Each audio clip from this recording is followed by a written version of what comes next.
आज हम एक मेंढक की स्टोरी को जानेंगे।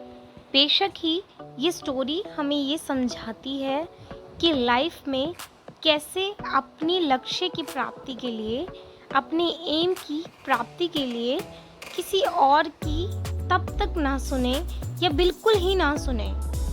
करिए वही जो आपके मन की है, या फिर सुने तो तब तक ना करें उस काम को जब तक आपके दिल उस बात की ये गवाही ना दे कि बेशक उसमें भलाई है, उस काम में आपकी भलाई है। तो आज हम एक विनर मेंढक की बात करते हैं, उसकी स्टोरी को जानते हैं। बहुत समय पहले की बात है, एक सरोवर में बहुत सारे मेंढक रहते थे।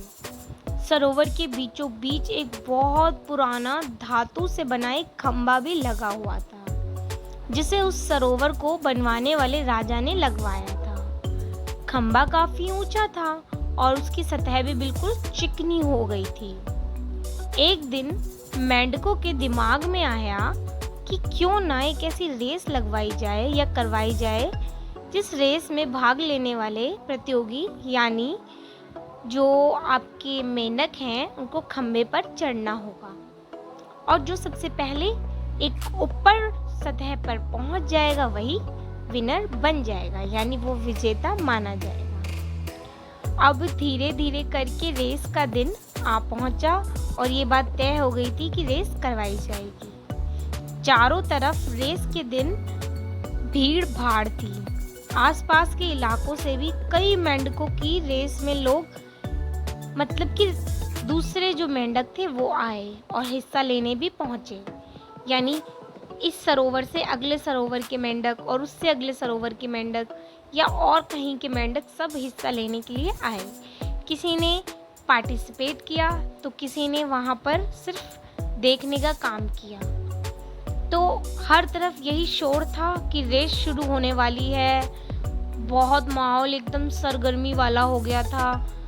लेकिन खंबे को देखकर भीड़ में एकत्र हुए किसी भी मेंढक को ये यकीन ही नहीं हो रहा था कि कोई भी मेंढक ऊपर तक पहुंच पाएगा। सब सोच रहे थे कि इतनी ऊपर तो कोई नहीं पहुंच पाएगा। हर तरफ यही सुनाई देता था कि अरे ये बहुत ज़्यादा कठिन है, ये कभी भी ये रेस पूरी कर ही नहीं पाएगा कोई भी। सफलता का तो कोई सवाल ही नहीं पैदा होता, इतने चिकने खंबे पर चढ़ा ही नहीं जा सकता। और यही हो भी रहा था। सब मेंढकों की रेस शुरू हो गई और अब वो सब कोशिश करने लगे कि उस धातु से बने खंबे पर चढ़ें, और सब कोशिश कर रहे थे। कोई थोड़ा ऊपर जाता फिर गिर जाता, कोई आधा तक क्रॉस भी कर चुके थे फिर गिर जाते, आधे करते फिर गिर जाते। कई मेंढक 2 से 3 बार गिरने के बावजूद लगातार प्रयास करते रहे और करने में लगे हुए थे। पर भीड़ तो अभी भी चिल्लाई जा रही थी कि ये नहीं हो सकता, ये असंभव है, तुम अपनी एनर्जी वेस्ट मत करो। और वो उत्साहित मेंढक भी ये सुन सुनकर हताश हो गए कि यार ये लोग सही कह रहे हैं, हम बार बार प्रयास क्यों करे जा रहे हैं, प्रयास करने का कोई फ़ायदा ही नहीं है।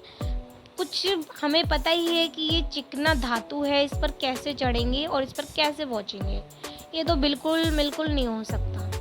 और उन्होंने अपना प्रयास करना छोड़ दिया। लेकिन अभी भी कुछ मेंढक रेस में थे और उन सब मेंढकों के बीच में एक छोटा सा मेंढक भी था। जब बहुत से मेंढक हार मान चुके थे और बार बार गिरने से दोबारा चढ़ने की कोशिश नहीं कर रहे थे, तभी वो मेंढक जो छोटा सा था वो बार बार गिरने पर भी उसी जोश के साथ ऊपर चढ़ने में लगा हुआ था। अब नहीं तो अब की बार, इस बार नहीं तो अगली बार तो चढ़ के ही जाऊंगा, कुछ भी हो जाए चढ़ना है। और लगातार ऊपर की कोशिश करता रहा, ऊपर पहुंचने की, और बढ़ता रहा। लास्ट में क्या हुआ कि वो धीरे धीरे करके, काफी देर तो लगी उसे, पर खंबे के ऊपर पहुंच गया। और फिर सब हैरान हो गए और वो विनर बन गया उस रेस का। कि मतलब इतने सारे और इतने बड़े बड़े मेंढक वो नहीं कर पाए जो छोटू से मेंढक ने कर दिया। उसकी जीत पर सभी को बहुत ज़्यादा आश्चर्य हुआ। सभी मेंढक उसे घेर कर खड़े हो गए और पूछने लगे, तुमने ये असंभव काम को कैसे कर दिखाया, जरा हमें भी तो बताओ, तुमने अपना लक्ष्य प्राप्त करने के लिए शक्ति कहाँ से मिली, और ज़रा हमें भी बताओ कि तुमने ये विजय कैसे प्राप्त की। और वे सब पूछने लगे कि बताओ ना क्या हो गया, तुमने कैसे इस लक्ष्य को प्राप्त करा। किसी के कुछ क्वेश्चंस तो किसी के कुछ क्वेश्चंस, पर वह कुछ बोल ही नहीं रहा था। तभी पीछे एक मेंढक ने आवाज़ दी कि अरे उससे क्या पूछते हो, वह तो बहरा है। फ्रेंड्स, आज हम इस स्टोरी से कितनी अच्छी सीख रहे हैं कि अक्सर हमारे अंदर अपना लक्ष्य प्राप्त करने की काबिलियत होती है, पर हम अपने चारों तरफ मौजूद नेगेटिव एनर्जी या नेगेटिव लोगों के विचारों से खुद को कम आंक बैठते हैं, और जो हमने जो बड़े बड़े सपने देखे होते हैं उन्हें पूरे किया बिना ही अपनी ज़िंदगी को गुजार देते हैं। तो आवश्यकता ये है, ज़रूरी ये है कि इस बात की है कि हम हमें अपने आप को कमज़ोर बनाने वाली ये जो आवाज़ें हैं जो हमें पीछे से आती हैं, इन्हें इग्नोर करना चाहिए और उस मेंढक की तरह बहरा होना चाहिए, या हमें मतलब एक ऐसा अंधा होना चाहिए कि जब तक हमें ज़रूरत ना हो हम उस चीज़ को ना सुने ना देखें, और तब ही हमें सफलता मिल सकती है, हम सफलता के शिखर तक पहुंच सकते हैं, तब हमें कोई नहीं रोक पाएगा। एग्जाम्पल जैसे वो मेंढक, वो बहरा था, उसे वो एनर्जी सुना ही नहीं दे रही थी। नेगेटिव एनर्जीज जो थी, नेगेटिव जो लोग बोले जा रहे थे, उसे वो कुछ सुनाई ही नहीं दे रहा था। उस तो बस अपने लक्ष्य तक पहुंचना था, बस उसे तो ये समझ आ चुका था कि मेरे को तो ऊपर पहुंचना है, उस धातु को क्रॉस करना है, उस खम्भे को क्रॉस करके कैसे भी उस खम्भे तक पहुंचना है, और उसने अपने आप को प्रूव कर दिखाया। जब वो बहरा था तो वो किसी की सुन नहीं पा रहा था। अब आप लोग ये सोच रहे होंगे कि वो बहरा था तो उसे ये रेस के बारे में कैसे पता चला। तो फ्रेंड्स, बहरे इंसान को भी समझाने के बहुत तरीके होते हैं, और ये एक एग्जाम्पल के बेस पे आपके लिए एक स्टोरी थी। क्या बहरे इंसान उन बातों को समझ नहीं पाते हैं जिस रेस के लिए वो वहाँ पहुँचा था?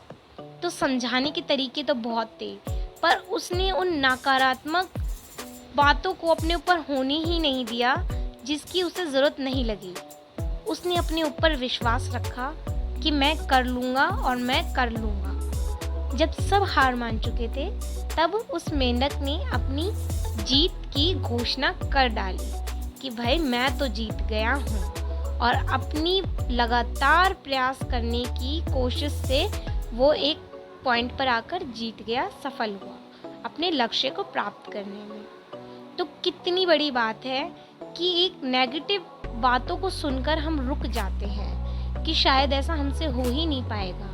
ये बात सही है, ऐसा नहीं हो पाएगा हमसे। तो हमें समझना चाहिए कि कैसे हमें अपने आप को बिना लोगों की बातों को सुने, जब तक उन बातों की कोई महत्व ना हो रहा हो, कोई ज़रूरत ना पड़ रही हो, अपने आप को आगे बढ़ाएं।